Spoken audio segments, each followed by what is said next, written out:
What I'm doing now is I'm getting garnish ready for the coq au vin. We have bacon lardons, and we have mushroom that we're going to add in at the end of the dish. Now, as you can see here, what I have, this is ordinary black bacon that has been cut into lardons here. I've just added a little bit of butter to give it and browned off the butter just to give it a little bit of a flavour, and also to help it kick off in relation to the cooking. Now, the last thing that you want to do here is to overload the pan.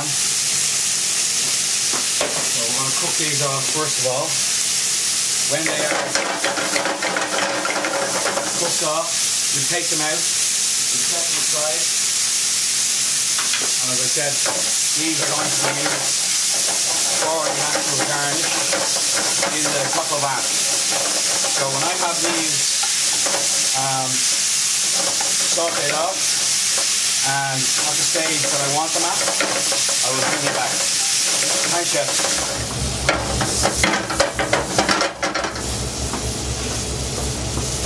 Okay, now we're moving on to the second batch of bacon.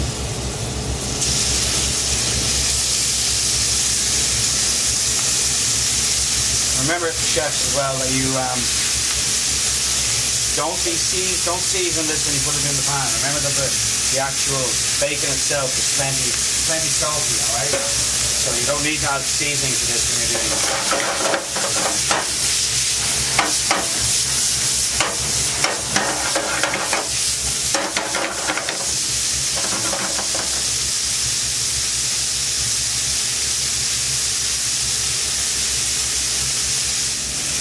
Now, chefs, I'm taking out the remainder of the bacon. You can see the stage that I'm having it here. I've more or less, I haven't 100% cooked it. It's blanched, for a better word of it. Now, what I'm going to do now is I'm just going to add in the next part of the garnish, which is the mushrooms, and then we'll begin actually pulling the coq au vin together, okay?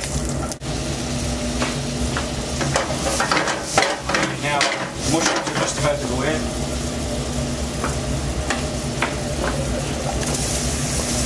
Again, same scenario, don't overload the pan.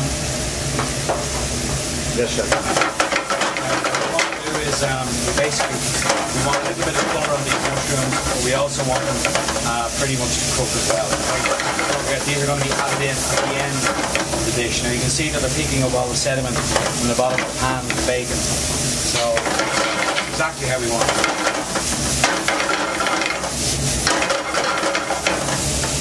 Leave that cook away there, and then come back to you when we're at the stage where we're about ready to actually pull the whole coq au vin dish together. Okay, chefs, now what we're looking for here is, you can see here, okay, the juice is starting to come out of the mushrooms, right? Now, they're ready. This is the stage we take these off, okay? Don't overcook them. As soon as you begin to see the juice coming out of the mushroom, that's it, off. Okay, chefs, now we're ready to do the coq au vin. First thing now, we've sealed the chicken already, as you can see. We've put colour on the outside of it.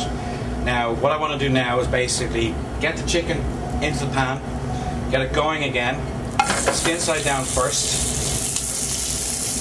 Now, I also want to add in, okay, we have the flavour of the marinade all worked into the chicken, right? What I want to do now as well is I want to add in a shot of brandy. Now we can add in the brandy into the recipe. It actually supplements and complements the flavours that are already here in the chicken itself. So remember that if you're doing a large portion of this, getting your mise en place ready for the evening service, okay, it would be better to potentially have your sauce already made with your brandy in it, and then just to give it a quick dash in relation to just re-supplementing again, just re-enhancing it, and before you actually put it into the oven to finish off. Now, as you can see here, what I'm doing is I'm dry frying. I'm going to add in our shot of brandy now at the moment, next minute. Then I'm going to add in our demi-glace. I'm going to put it into the oven. Now, don't forget as well, our demi-glace also has an amount of the marinade already in it, included in there. Okay, so okay, let's get with the brandy next. Okay, young man, stand back in the box there and be careful, okay? Now,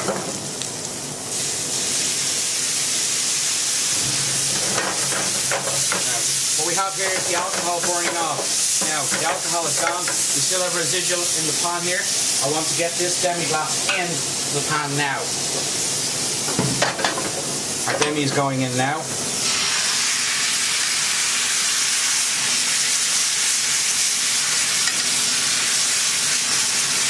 Now we want to cover this into our oven and cook it off for about 20 minutes. So we're going to cover it now.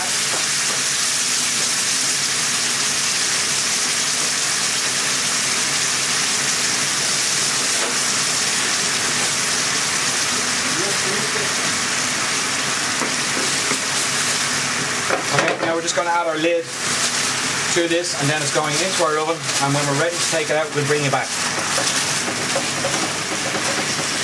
Okay guys, now just take this out of the oven. We've got to check that it's cooked, and it is 75 degrees. A good probe like this is valuable to the kitchen.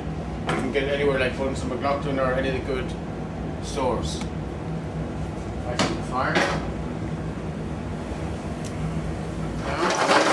Just bring it back up to the boiling.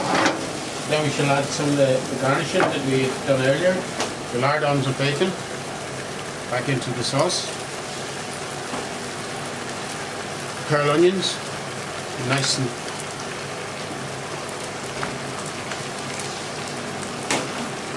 a hint of parsley.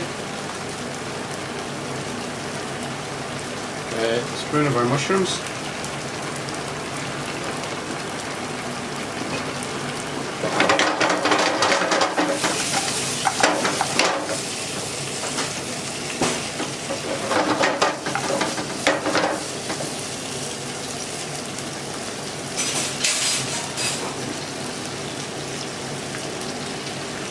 Just to really make this a real rich sauce, you're just going to add some fresh butter, hard butter, and just mount it in.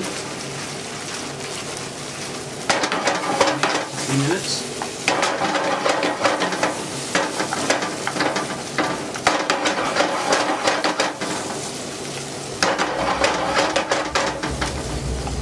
As you can see the richness and the shine coming up through the butter. We're now going to present it on the plate. Thank you, Chef. We take the breast out, put it down. The drumstick, as I said, the drumstick with the breast. The winglet. Just be careful how we work. And then all the garnishing. Lovely with all the rich sauce. Sauce becomes the essence of the whole dish.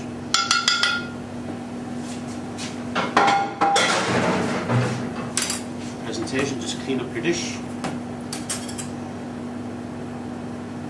Balance it so it's all there. A little bit more parsley. Voila. Excellent. Now chef, one question.